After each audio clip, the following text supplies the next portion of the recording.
Now, I am quite the Fortnite enjoyer. Don't get me wrong.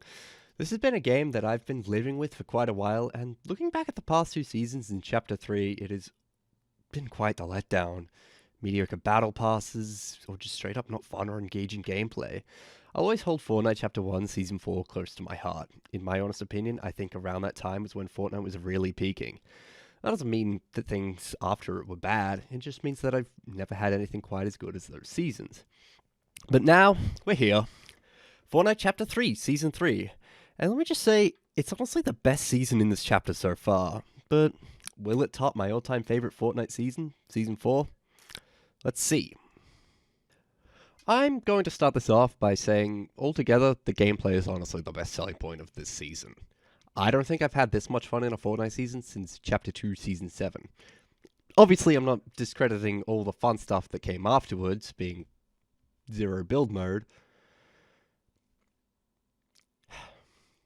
All the brand new weapons are honestly a lot of fun. The two-shot shotgun is pretty high up on my favorite weapons list. It does decent damage, and I've never felt like I was cheated out of a fight when I lost to one.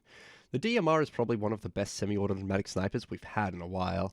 I think it's strong, it's quite effective, and for both mid-range and long-range. My only issue is the fact that it uses the same ammunition as the assault rifles. And finally, the Hammer Assault Rifle is just the old assault rifles from Chapter 1 and 2, bringing it back to the roots and honestly being my favorite assault rifle this chapter so far. The new locations, Rave Cave and Reality Falls, are also quite interesting. Rave Cave probably being my favorite of the two, but mostly because it's a reskin of one of my favorite locations, Command Cavern.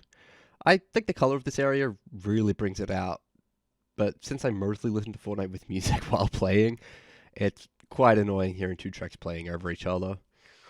Reality Falls, on the other hand, is also a lot of fun. Landing here on the first day since the chapter's release, and then landing there now just to see all the trees has made this location probably one of the best drops. Speaking of those trees, the Reality Seed is probably one of the best and also worst utility items added to the game. Don't get me wrong, I love this. I love how Fortnite has essentially added a farming simulator into their Battle Royale game. It's really interesting how they've done it. However, this does create an issue. Provided someone always drops in an obscure place and has their seed there, they can always guarantee at least one legendary item, which is good, but a problem.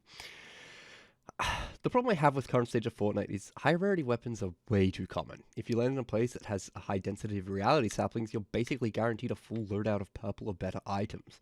You can also take care of other players' saplings, which also adds to this problem. You don't even need your own. You can just use other players and get free good items and full shield, essentially. Riding animals is also a lot of fun, too. Like, 10 out of 10 game, you can literally become Hog Rider. So now that I've talked about the gameplay, mostly, what's left? Well, the Battle Pass, obviously. This has got to be one of the worst battle passes I've ever seen. All the original skins in it are not that great. The only one I personally like is this SoundCloud rapper Night Dude, but he's not going to be the only thing that sells me the battle pass. Snap is an alright skin, but his current customizations are not selling me on the product either. It's very obvious the only reason this battle pass is selling is because of Darth Vader and Indiana Jones.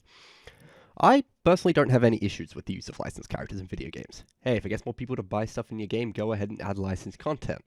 However, with this Battle Pass, it's painfully obvious that they just wanted people to buy the whole thing just for 2 pieces of content. I'm not going to buy this Battle Pass. I'm not really a fan of Darth Vader or Indiana Jones. Like, yeah, Star Wars is cool, and so is Indiana Jones, but I'm not a huge fan of the franchises, so it's not really worth buying the Battle Pass for these 2 skins. So, those are my first impressions of Fortnite Chapter 3, Season 3. I honestly think that the gameplay is good, but the whole theming of the season is going to be its downfall. There's honestly not much you can do with the whole theme of vibin', and that can kind of detract from the experience as a whole. Currently, I'd say it's the best season we've ever had in Chapter 3, and I really hope that future Battle Passes can be just as good as last season's and not have licensed skins being the only selling factor.